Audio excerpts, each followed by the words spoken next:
Hi guys, welcome to a video. I've got my special microphone out for this, so you know it's serious. It's balancing on my lap. So imagine if this video was me just being like, I'm a lesbian, goodbye. It would be true, but it would be just, yeah. It's been about 7 years since I released my coming out story on YouTube. Yes, I am that old. And still sporting the same hairstyle, so emotional growth hasn't been great, I guess. In my original coming out video, I kind of just touched on the surface of my journey because it really has been a journey, and I think a lot of people who watch me on YouTube see maybe one side to my sexuality. So when it comes to sexuality, I find a lot of YouTubers have incredibly varied stories depending on kind of upbringing and socio-economic background and A, B and C, and yeah. So a trigger warning for this video, obviously homophobia, everything awful, just yeah, you're being warned now. And also a huge disclaimer, this is just my own experience and my own personal story, and I do not speak for the whole lesbian community, and my experience is going to be vastly different from somebody else's. So I kind of glossed over the homophobia I grew up with in that video from 7 years ago, and it's not a very nice coming out story, but it was also very much half of my story.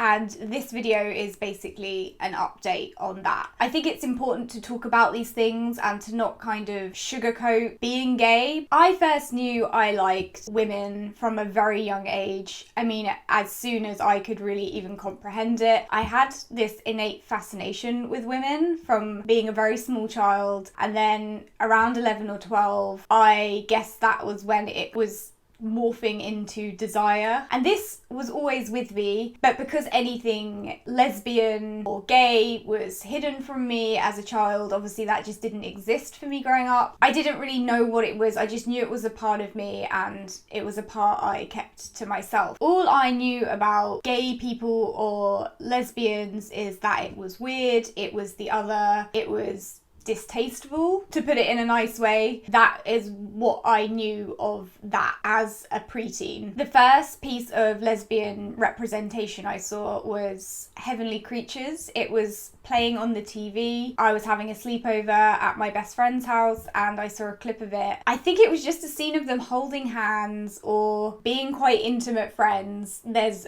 several jokes in there, but they looked very intimate. And I just remember that striking such a chord in me, and I had to go and hunt down that film and wear my VHS tape out quite badly. But despite my avid interest in anything lesbian, I still didn't make the connection that I myself was a lesbian. And there's no way I would have told anybody because I didn't want anybody to think I was weird. I mean, people thought I was weird anyway, but I didn't want to be bullied for it, basically. And in fact, I would say between the ages of sort of 12 to 14, I was homophobic. Like 12-year-old me would have been cancelled very quickly in today's climate. And I was homophobic because that's just how it was, and that's what I knew of it. So I had this intense attraction to women, yet I was calling lesbians disgusting. Something's not quite right there. I wasn't really allowed to actually explore or express my attraction to other girls until I left school. School was a very toxic environment for me. That's a whole nother issue. I actually ended up going to college at 15, and it's when I went to college that I finally got to kind of explore my sexuality and start being honest about who I was. So it was around this time, sort of 15, 16, that I had my first girlfriends. I was having all my first experiences. So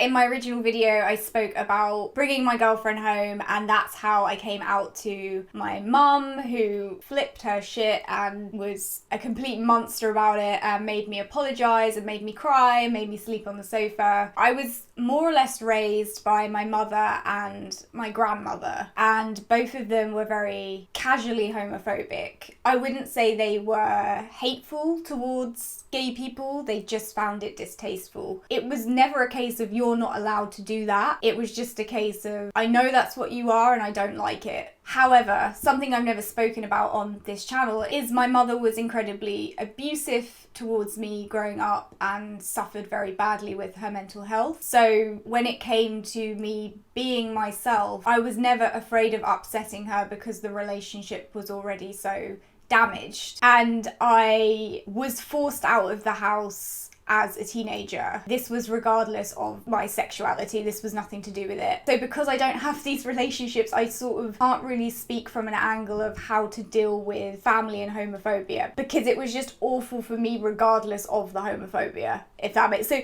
It's kind of like a silver lining to a shit cloud. I don't know. So to my mother, I came out as a lesbian, but I actually didn't identify as a lesbian as a teenager. I identified as bisexual or queer, I guess. We didn't really have queer back then, so I would just tell people I was bisexual. I didn't know myself. You know, I was growing up, I didn't know nothing. So almost 10 years ago, I had my last boyfriend, and it was with him I realised I will never fall in love with a man. I never have, and I never will. Not in the true sense. Not in, I'm handing you my heart, I'm completely besotted with you, I want you mind, body and soul. That has only ever happened with women, and it took me so long to face the facts. So I finally came to terms with being a lesbian when I was in my mid-20s. I had been identifying as a lesbian since my early 20s, but I was still hiding it from new people I met, and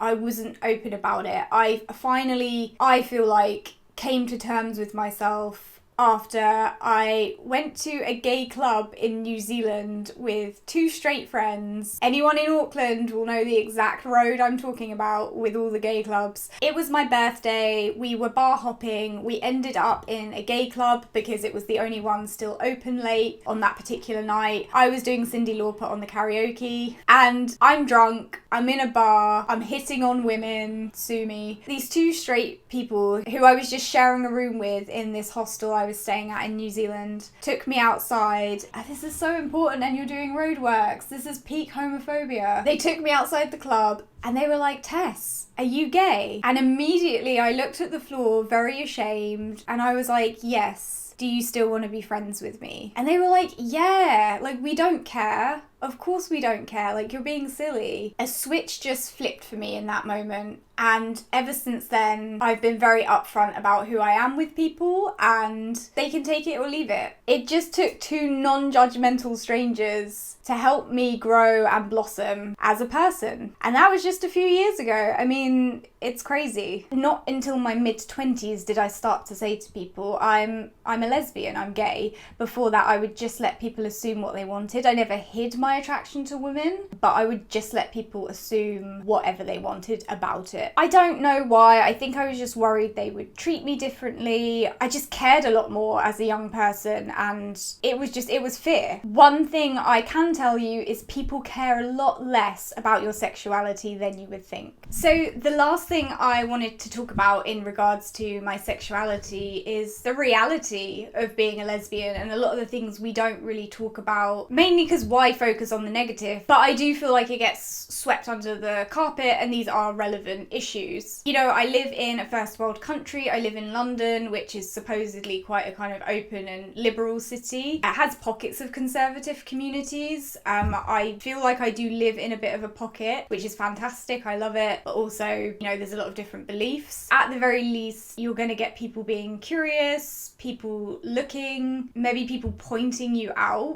The very worst I've had is verbal abuse, or men sort of seem to sexualize it, like your relationship is something for their benefit, which is a huge issue. I can't separate lesbianism from being a woman, and being a woman and existing in the world goes hand in hand with dealing with misogyny. You know, from men running up behind me and my girlfriend and exchanging looks with each other, from men coming up to me and my girlfriend in clubs and asking us to make out for their benefit, from men shouting slurs, from giving condescending looks, from making snide comments. You know, it is a pornography category. and men do view women through a pornographic lens. This is probably a video for another time, but that you know, it's just a reality. It just is. So yes, I've dated girls since I was a teenager, but it has never stopped being a journey of growth and acceptance for me. I do now feel like I'm at a point where I'm comfortable. But of course, as many people have said before, you never stop coming out. It's not always sunshine and rainbows in the real world. Things are just so much better now. There is no way 12-year-old me growing up in today's world would feel anywhere near as isolated as I did growing up 15 years ago. Okay guys, thanks for watching. I hope you enjoyed this video. I hope it resonates with some people. I hope people know me a bit better because of it. And don't forget to subscribe for instant disappointment, and I'll see you guys soon. Bye. I'm leaving. I'm going.